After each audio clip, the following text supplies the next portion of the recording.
बिस्मिल्लाहिर्रहमानिर्रहीम educational channel के मुअज़्ज़ज़ सामईन, आज हम आपको इब्लीस की नस्ल की इब्तिदा के बारे में बताएंगे, तो जुड़े रहें वीडियो के आखिर तक। न्यू है तो चैनल को सब्सक्राइब कर दें। इब्लीस की नस्ल की इब्तिदा जिस जिन से हुई, इसका नाम तारानूस था। तारानूस इब्लीस से 1,44,000 साल का दुनिया में मौजूद था। तारानूस की नस्ल तेजी से बढ़ी क्योंकि इन पर मौत तारी नहीं होती थी और न बीमारी लगती थी। अलबत्ता ये चूँकि आछी मखलूक थी तो सरकशी बदरजा अतम मौजूद थी। इस जिनों की नस्ल को पहली मौत फरिश्तों की पैदाइश के 36,000 साल बाद आई, जिसकी वजह से सरकशी थी। यहाँ पहली बार मौत की इब्तिदा हुई, इससे पहले मौत नहीं होती थी। बाद में चलपानीस नामी एक नेक जिन को जिन्नात की हिदायत का जिम्मा सौंपा गया और वही शाही जिन्नात करार पाए। इसके बाद हामूस को ये जिम्मेदारी सौंपी गई। हामूस के दौर में ही चलीपा और तबलीस की पैदाइश हुई।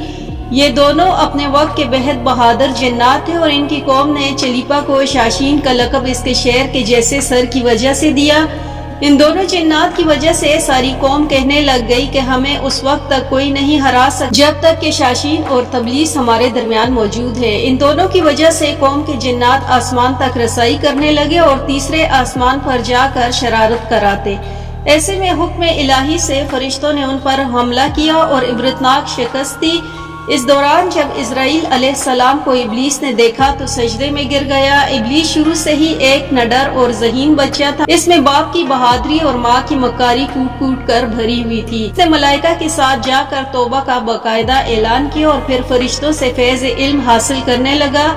इल्म हासिल करने और रियाजत का ये आलम था कि पहले आसमान पे ये आबिद, फिर दूसरे आसमान पे जाहिद और तीसरे आसमान पर बिलाल, चौथे आसमान पर वाली और पांचवें आसमान पर तकी और छठे आसमान पर कबाजान के नाम से मशहूर हुआ। ये वो वक्त था जब ये फरिश्तों को सिखाता था। सातवें आसमान पे इब्लीस बक़ाए नूर में रहा। हिफ़त अफलाक के सब मलाइका का मुअल्लम करार दिया गया। यहाँ तक पहुँच कर इब्लीस ने अपनी आजिज़ी और रियाजत की इंतहा कर दी। कमोबेश इब्लीस ने 14,000 साल अर्श का तवाफ किया। यहाँ इसने फरिश्तों उस्ताद सरदार इज़ाज़ील के नाम से शोहरत पाई। कमोबेश 30,000 साल मुकर्रबीन फरिश्तों का उस्ताद रहा। इब्लीस के दर्स और वास के मियाद कमोबेश 20,000 साल है। सात कयाम की कमोबेश 80,000 साल है। इब्लीस को हुक्म हुआ कि दरोगे जन्नत रिजवान की मुआवनत करो और अहले जन्नत फरिश्तों को अपने इल्म और फजल से बहरावर करो। यूं इब्लीस को जन्नत में दाखिले का परवाना मिल गया और जन्नत में भी अपने इल्म से दरोगा जन्नत रिजवान को सैराब किया और यूं जन्नत रिजवान की कुंजियां इब्लीस के पास रही। रवायात के मुताबिक इब्लीस 40,000 साल तक ये फर्ज खजानची अंजाम देता रहा। यही वो मकाम आला तरीन जन्नत रिजवान था जहाँ इब्लीस ने पहली बार बादशाहत के ख्वाब देखने शुरू किए। उस वक्त इब्लीस के पास हिफ़त अक़लीम, अफलाक जन्नत और दोज़ख सब का इख्तियार था और उसने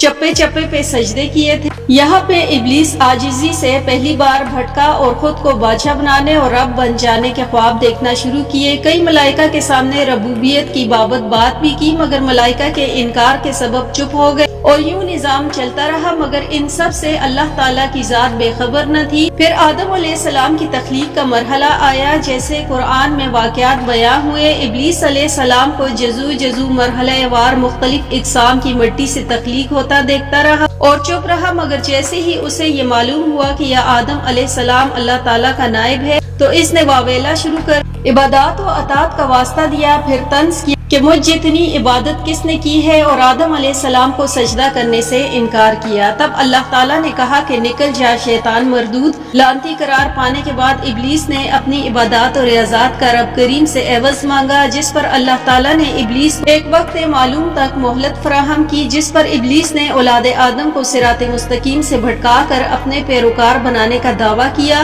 जिस पर रब करीम ने फरमाया कि जो मुत्तकी परहेजगार होंगे उनको तू गुमराह न कर पाएगा। इब्लीस के इस लानती काम पर इसके 5 साथी थे।